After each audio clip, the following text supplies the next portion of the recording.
Menteri Kesehatan RI, Budi Gunadi Sadikin menyebut peserta penerima bantuan iuran jaminan kesehatan, PBIJK, yang kepesertaannya sempat dibatalkan akan direaktivasi secara otomatis dari pusat selama 3 bulan. Ia mengatakan, masyarakat tidak perlu datang ke dinas sosial atau instansi lain karena proses dilakukan terpusat.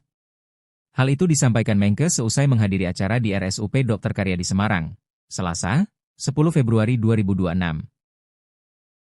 Menurut Budi, masa reaktivasi 3 bulan tersebut digunakan untuk verifikasi ulang data kepesertaan oleh Dinas Sosial dan BPJS Kesehatan. Kemarin sudah bicara kita sama beberapa menteri dengan DPR. Yang nomor 1, semua masyarakat yang punya PBI kemudian dibatalkan itu akan otomatis direaktivasi secara tersentral dari pusat selama 3 bulan. Jadi nggak usah datang kemana-mana, akan otomatis aktif kembali.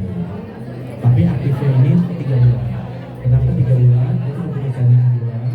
Karena dalam 3 bulan ini akan benar-benar dicek nanti oleh Dinsos, oleh BPJS, oleh Pemda, apakah yang bersangkutan benar-benar kategori PBI atau tidak. Karena PBI ini kan kita mau berikan ke masyarakat yang miskin dan ada kuotanya. Kita ingin mengingatkan teman-teman, kalau punya rumah listriknya 2.200 ya pasti bukan PBI. Kalau yang bersangkutan punya kartu kredit limitnya 25 juta ya nggak cocok dapat PBI. Biarkan PBI itu bisa diberikan ke yang lain. Itu dalam 3 bulan. Tapi selama 3 bulan ini bukan hanya cuci darah ya, semua penyakit katastrofik, cuci darah, kemoterapi, thalassemia, itu penyakit-penyakit yang kalau layanannya dihentikan bisa meninggal, itu otomatis direaktivasi dari pusat. Tidak perlu datang ke dinas lagi. Dan yang ketiga, kita juga menyetujui ini perubahan PBI kan terlalu mendadak. Biasanya keluar di minggu ketiga, minggu keempat, bulan depannya udah efektif. Jadi BPJS kita berikan kesempatan berlakunya 1 bulan sesudahnya. Jadi ada waktu lah untuk mengkomunikasikan, mensosialisasikan dengan masyarakat yang berpindah dari PBI ke dicabut terus mau berobat gimana Pak?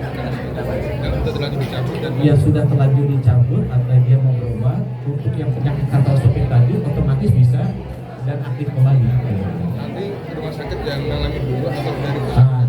Nanti akan dibayar oleh BPJS karena kita sudah setuju bahwa pemerintah melalui Kementerian Sosial akan membayar BPJS untuk yang direaktivasi otomatis. Jadi angkanya yang kami lihat kemarin sedang direkonsiliasi terakhir ada di kisaran 110 sampai 120 ribu. Berarti rumah sakit tidak boleh menolak pasien yang BPI-nya di. Ya, jadi sama seperti yang sebelumnya.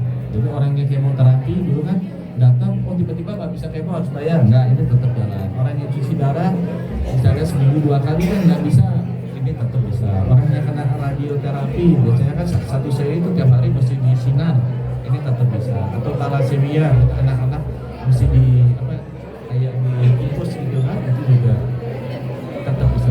Pak, tadi disebutkan ada kuotanya berapa ya Pak? Nggak ada kuotanya. Kuotanya adalah semua yang masuk ke kategori penyakit katastrofik yang kemudian PBI-nya dicabut. Kalau Itu ada datanya. setelah 3 bulan itu seperti apa Pak? Setelah 3 bulan, orang yang itu tadi ya, orang yang sebenarnya mampu, ya dia harus bayar iuran yang 42. Terakhir ya. Kemarin karena ada pencabutan itu kan tidak ada aplikasi dari Betul. Itu yang tadi ketiga, yang saya bilang ketiga, bahwa BPJS sekarang dikasih waktu 2 bulan. Tadinya kan sekarang BPJS itu keluar SK-nya tanggal 25 misalnya, berlaku tanggal 1. Jadi kan terlalu mepet.